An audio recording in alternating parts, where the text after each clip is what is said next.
I always believed that true love didn't fade, that if you loved someone deeply enough, time, hardship, or routine couldn't dim it. For 15 years, I adored my wife, Layla. She was everything to me, my partner, my confidant, my calm in every storm. I often said to my friends, if every man had a wife like her, the world would have fewer broken hearts. We had built a quiet life together. Our mornings started with coffee and shared silence, the kind that comes from comfort, not distance. On weekends, we'd take long drives outside the city. She loved the wind in her hair, the smell of wet earth after rain. I loved watching her. Even when she wasn't talking, her face told stories. But that illusion, that beautiful, safe world I thought we had, shattered one ordinary afternoon. It was a Saturday. The weather was cool, with faint clouds gathering. Layla had asked if we could drive to her friend's farmhouse, about 2 hours from the city. She said her friend had invited us for lunch, but when I offered to call and confirm, she waved it off lightly. No need. It's all set, she said, smiling that familiar smile. We got into the car. She looked radiant, a soft peach scarf around her neck, light perfume, hair neatly tied. I remember thinking how lucky I was. I reached out and brushed her hand gently as I started the car. Still nervous when I drive? I teased. She laughed, her eyes dancing. You drive like a soldier. Too careful. I'll sleep on the way. She reclined her seat slightly, and I turned on the radio. The road stretched long and smooth. For a while, it felt like every other drive we'd shared, laughter, music, small talk. But then, as we neared the outskirts of the city, she started texting. At first, I didn't think much of it. But then she smiled, that subtle, glowing smile she used to give me in our early days. It wasn't just a smile, it was the kind that carried emotion, a hidden warmth. Who's that? I asked casually. Just Aisha, she replied quickly, placing the phone face down. Her tone was light, but her body stiffened slightly, enough for me to notice. I brushed it off, not wanting to seem insecure. But something in me felt unsettled. As the miles rolled on, her phone buzzed again. This time she didn't answer. She just turned it over completely. Then, her words slipped out softly, under her breath. I can't wait to see you. For a moment, I thought I had misheard. What did you say? She froze, her eyes wide. Nothing. I was talking about the view. It's beautiful. The rest of the drive went silent. My chest tightened, my hands gripping the steering wheel harder than usual. Every sound, the hum of the tires, the whisper of the wind, felt like it carried questions I wasn't ready to ask. Finally, as we reached the turn toward the farmhouse, I stopped the car. We're here, I said flatly. She looked around, confused. No, wait, this isn't the place. I think it's further. She seemed flustered, checking her phone, pretending to search for directions. That's when another message popped up on her screen. The preview was enough to tear through my heart. Can't wait to hold you again. My hands went cold. I didn't shout. I didn't demand explanations. I just sat there, staring at the screen, the words blurring as anger and disbelief collided inside me. Who is he, Layla? I asked quietly. Her lips parted, but no words came out. Then, like a fragile thread snapping, tears filled her eyes. It's not what you think, she whispered. Then tell me what it is, I said, voice trembling. Because what I'm seeing feels like betrayal. She looked down, her fingers twisting the edge of her scarf. It was never supposed to go this far. I didn't mean for it to happen.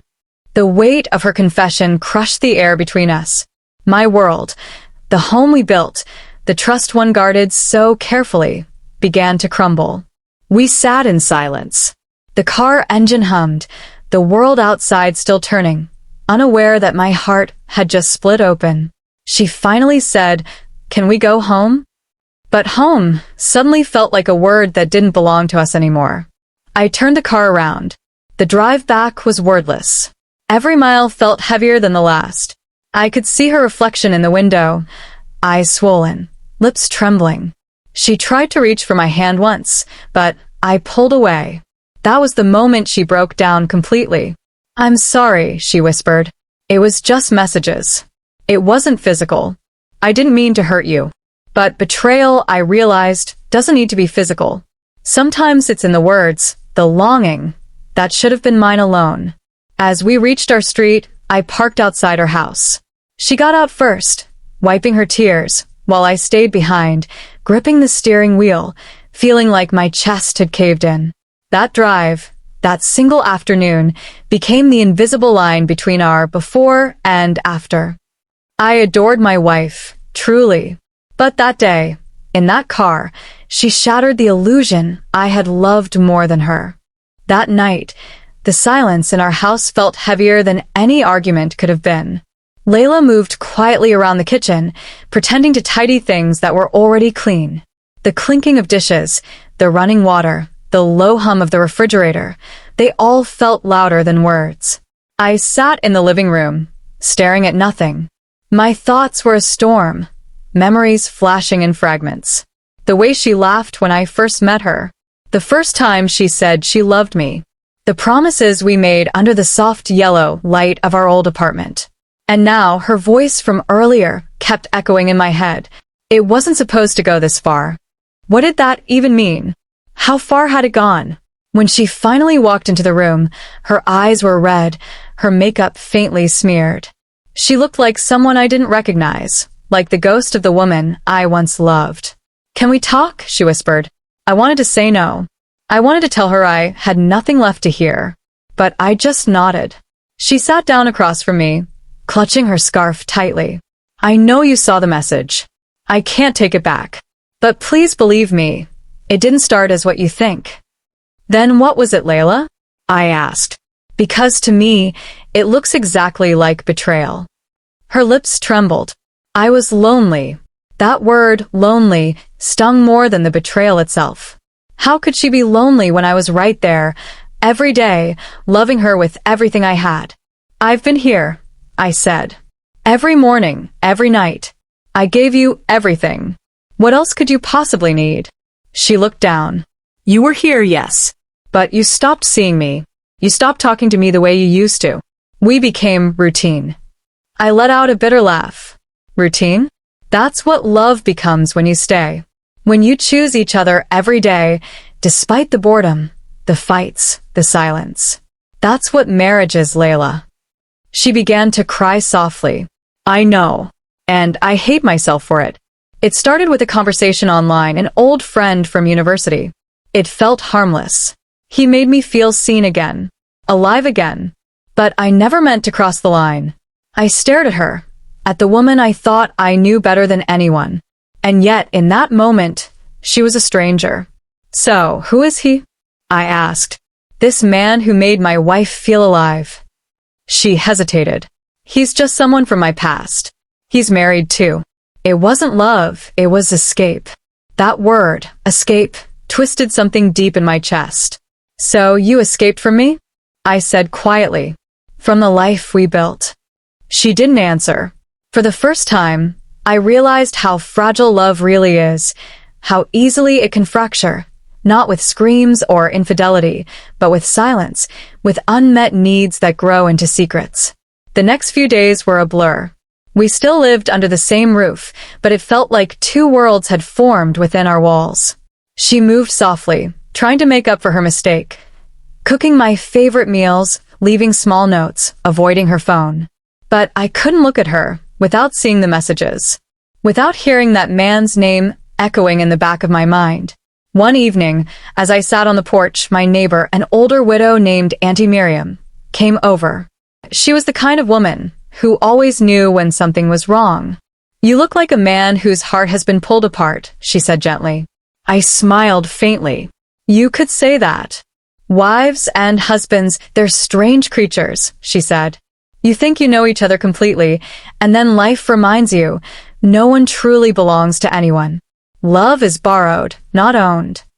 Her words hit deeper than I expected. She sat beside me, her presence calm and grounding. "You can stay broken, or you can decide what kind of man you want to be after this. Not for her, for yourself." That night, I slept in the guest room. When Layla came to check on me, I pretended to be asleep. I heard her whisper, "I'm sorry," before closing the door softly. The next morning, I left early and drove to the countryside, the same road where everything had fallen apart. I didn't know where I was going, but I needed space. The air was crisp, the sky pale and empty. I parked by a lake, the kind of place we used to visit years ago. For the first time in days, I let the tears fall freely. That's when my phone buzzed. It was Miriam again. She had sent a message. "Come by for tea when you're ready. Some wounds need warmth, not answers." I went. Her house smelled of cinnamon and old books. She listened quietly as I told her everything, the drive, the message, the silence after. When I finished, she said softly, "You can forgive her if you want, but don't do it because you're afraid of being alone. Do it because you still believe there's something worth saving." Her words stayed with me. When I returned home that evening, Layla was waiting by the door. She had packed a small bag. "I think it's better if I stay with my sister for a while," she said, eyes swollen.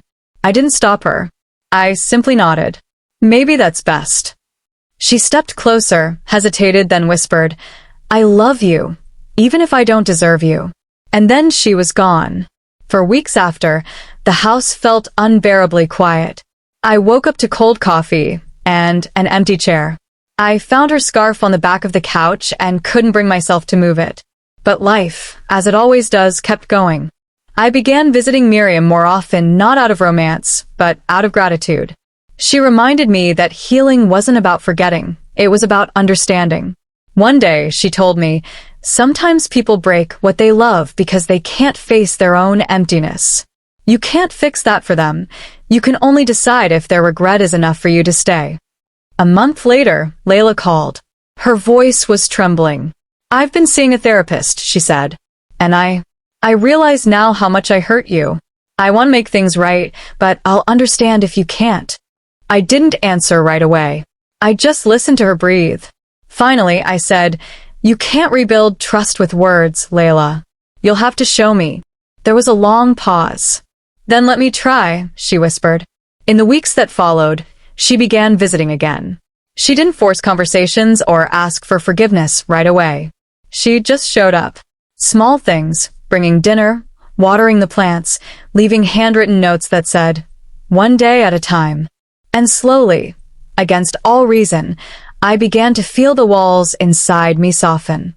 One evening, as we sat on the porch, the same spot where Miriam had given me her quiet wisdom, Layla looked at me and said, "I don't expect you to forget, but I hope you'll remember that before I failed you, we were good, and I still want to be that woman for you."